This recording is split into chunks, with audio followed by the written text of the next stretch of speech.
हाय बोलो। नहीं करना है हाय। जो गंदे बच्चे होते हैं वो नहीं बोलते हैं हाय। विंडो पे चढ़ा था ना तू। छोड़ मुझे। नहीं छोड़ना है, नहीं छोड़ना है, नहीं छोड़ना है, नहीं छोड़ना है। क्यों विंडो पे चढ़ के तू नवैया के पास जा रहा था? नवैया के पास नहीं जाना है मम्मी जी। मम्मी और नवैया घूम बैठा, फिर नमकीन खाया, फिर घर जाया। घर जा रहा हूँ। घर जा रहा हूँ। कौन टीचर आई थी आज? मैं टीचर आई थी, ईवीएस टीचर आई थी, इंग्लिश टीचर आई थी। फिर क्या किया टीचर के पास? टीचर के पास क्या किया? लिखा। आज तो कुछ नहीं लिखा तूने। टीचर के पास क्या किया बताओ? टीचर के पास लैपटॉप देखा, टीवी देखा। टीचर के पास टीवी देखा। कौन सी टीचर ने लगाया लैपटॉप?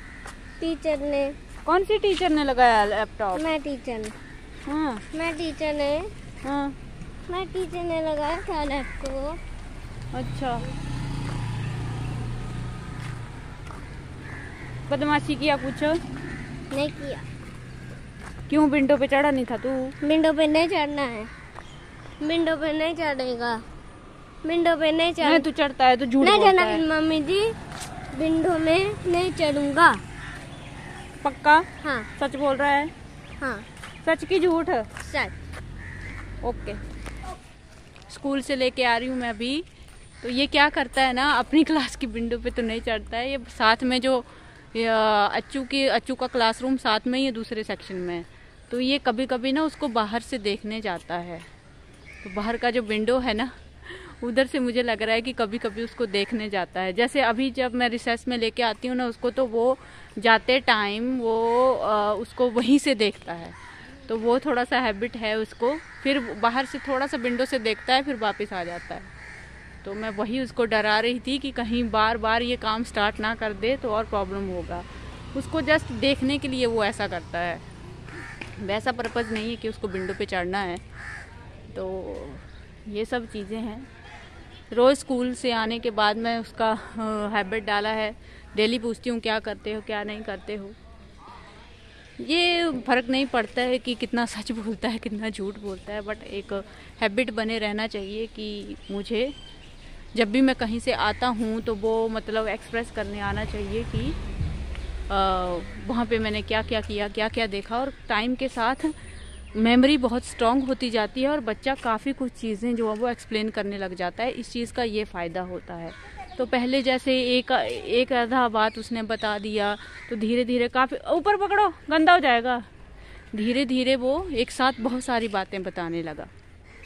तो इससे तो एक तो लैंग्वेज भी अच्छा इम्प्रूव होता है। तो ये चीज़ मुझे बहुत अच्छी लगती है, दैट्स वाई मैं इसको डेली फॉलो करती हूँ। तो घर पहुँच गए हम लोग और मुंबई भी वापस आ गए हम लोग। तो अभी अर्नब स्कूल जा रहा है मंडे से। तो मैं क्या करती हूँ ना गाइज, मैंने एक चीज़ अर्नब के केस में देखी है कि जब भी कोई दूसरा उसको कंप्लेंट करता है, उसकी कंप्लेंट करता है, जैसे क्लास में ही कभी कभी बच्चे उसकी कंप्लेंट करते हैं कि आज इसने ये किया, तो वो एकदम से मतलब ना उसका अटेंशन बढ़ जाता है कि हाँ मेरे ही बारे में कंप्लेंट हो रहा है, और उस चीज को वो थोड़ा सा दोबारा रिपीट नहीं करता है। ये चीज मैंने देखी। लाइक पहले बच्चों ने मुझे बताया था कि आंटी ये पहले ही टिफिन खा लेता है, और मैं भी देख रही थी कि जैसे ही मैं रिसेस में जाती हूँ और ये टिफिन खा के बैठा होता है, मैं देती हूँ उसको कि हाँ 5-10 मिनट में रुक के जाती हूँ रिसेस में ताकि ये खा ले या दूसरे बच्चों को परेशान ना करे खाते टाइम, बिकॉज खाने का उसको काफी मतलब करेज है। तो दैट्स वाई मैं उसको टिफिन तो देती ही हूँ, थोड़ा सा नमकीन या कुछ भी देती हूँ उसको। तो मुझे जब ये बात चली तो वो सब जब उसके बारे में कंप्लेंट कर रहे थे तो अर्नब लाइक नहीं करूंगा नहीं करूंगा नहीं करूंगा, ठीक जैसे अभी वो कर रहा था। तो फिर मैंने उसको 2-3 दिन समझाया कि नहीं टिफिन पहले नहीं खाना है, टिफिन रिसेस में खाएंगे, सबके साथ खाएंगे, सबके साथ खाएंगे।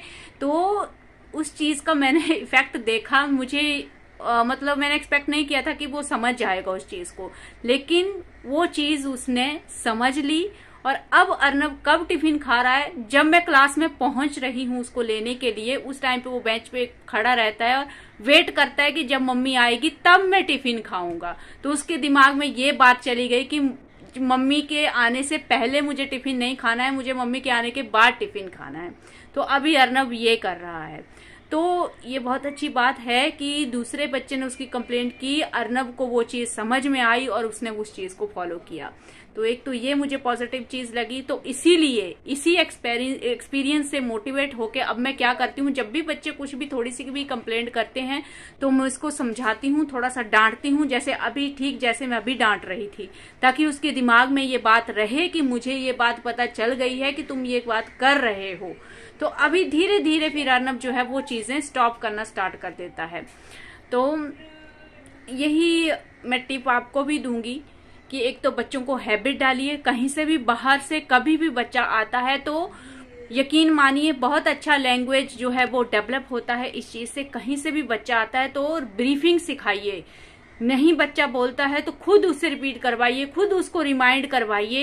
ये एक तरह से ना मेमोरी स्ट्रॉन्ग करने का बहुत ही अच्छा तरीका है। मतलब हम लोग एक तरह से रिमाइंड करवाते हैं, विजुअल पहले से ही बच्चे के दिमाग में होता है, बच्चा जहां कहीं भी गया होता है वो सारे विजुअल उसके दिमाग में होते हैं।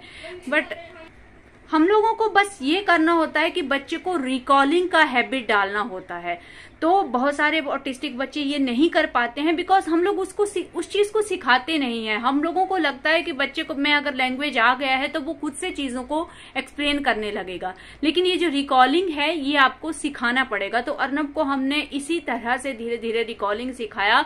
जहां कहीं से भी वो बाहर से आता था तो हम लोग पूछते थे, ठीक मैं स्कूल से आके भी पूछती हूँ, पहले मैं उसको खुद रिमाइंड करवाती थी, अभी वो खुद बोलता है। तो काफी सारी चीजें जो होती हैं उसमें वो सच भी होती हैं, मतलब वो स्कूल में होता भी है। लैपटॉप एक दिन पहले भी उसने मुझे बताया था कि मैं टीचर ने लैपटॉप लगाया, तो शाम को बच्चों ने बोला कि हाँ टीचर ने लैपटॉप लगाया था, तो मतलब वो बात सच थी। तो काफी सारी चीजें वो सच भी बोलता है, सही भी होती हैं, काफी सारी हो सकता है इधर की उधर भी हो जाती होंगी, बट बहुत अच्छे से आपने देखा कि उसको दिमाग पे वो लोड नहीं पड़ता है अगर हम लोग उसको ब्रीफिंग करने के लिए बोलते हैं। हालांकि पहले वो गुस्सा करता था, बोलने नहीं आता था, रिमाइंड नहीं होती थी चीजें, तो थोड़ा सा ना उस चीज को अपोज करता था जब नया नया स्टार्ट किया था, लेकिन अभी वो बिल्कुल कंफर्टेबल होता है उस चीज में। तो आई होप ये चीज आपको हेल्प करेगी। So thank you for listening.